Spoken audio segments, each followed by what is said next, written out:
Telugu Desam party 1982 సంవత్సరంలో పుట్టింది. 83లో తొలిసారి ఆంధ్రప్రదేశ్లో అధికారంలోకి వచ్చింది. అప్పటి నుంచి రాజ్యసభలో దాని ప్రాధాన్యం ప్రతి సభలోనూ ఉంది.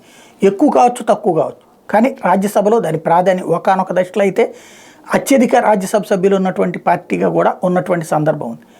ఇప్పుడు అసలు రాజ్యసభలో తొలిసారి శూన్యానికి వచ్చింది ఇవాల్టితో.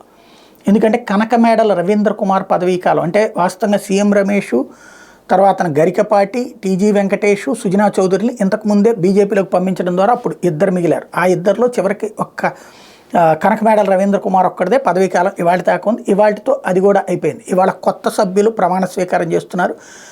సీఎం రమేష్ ప్లేస్లో, అట్లా కనకమేడల రవీంద్ర కుమార్ ప్లేస్లో, వీళ్ళందరి ప్లేసుల్లో వచ్చినటువంటి ముగ్గురు, అటు వైవి సుబ్బారెడ్డి కావచ్చు, తర్వాత కొత్తగా ఎన్నికైనటువంటి వాళ్ళు ప్రమాణ స్వీకారం చేయబోతున్నారు. దీంతో మొత్తం కూడా రాజ్యసభలో తొలిసారి తెలుగుదేశం పార్టీ అనే పేరు లేనటువంటి పరిస్థితి వచ్చింది. ఇది ఇప్పటితో అవ్వదు. 2 సంవత్సరాల పాటు తెలుగుదేశం అధికారంలోకి వచ్చిందంటే 2 సంవత్సరాల తర్వాత ఛాన్స్ వస్తుంది. అధికారంలోకి రాకపోతే ఇప్పుడు ఇట్టొచ్చిన 23 తరహాలోనే వస్తే ఇక మళ్ళీ రాజ్యసభలో ఛాన్స్ ఉండదు. అలా కాకుండా అధికారంలోకి రాకపోయినా 70, 60 వచ్చినాయి అంటే కనుక అప్పుడు రాజ్యసభ ఒక ఛాన్స్ వస్తుంది. ఇదివరకు 67 సీట్లు ఉన్నటువంటి వైసీపీకి ఒకటి, మిగతా 102కి పైగా ఉన్నటువంటి తెలుగుదేశం పార్టీకి 2. కాబట్టి ఇప్పుడు అధికారంలోకి వస్తే తప్పించి తెలుగుదేశం పార్టీకి కష్టకాలం అన్నటువంటిది రాజ్యసభలో కనబడుతోంది.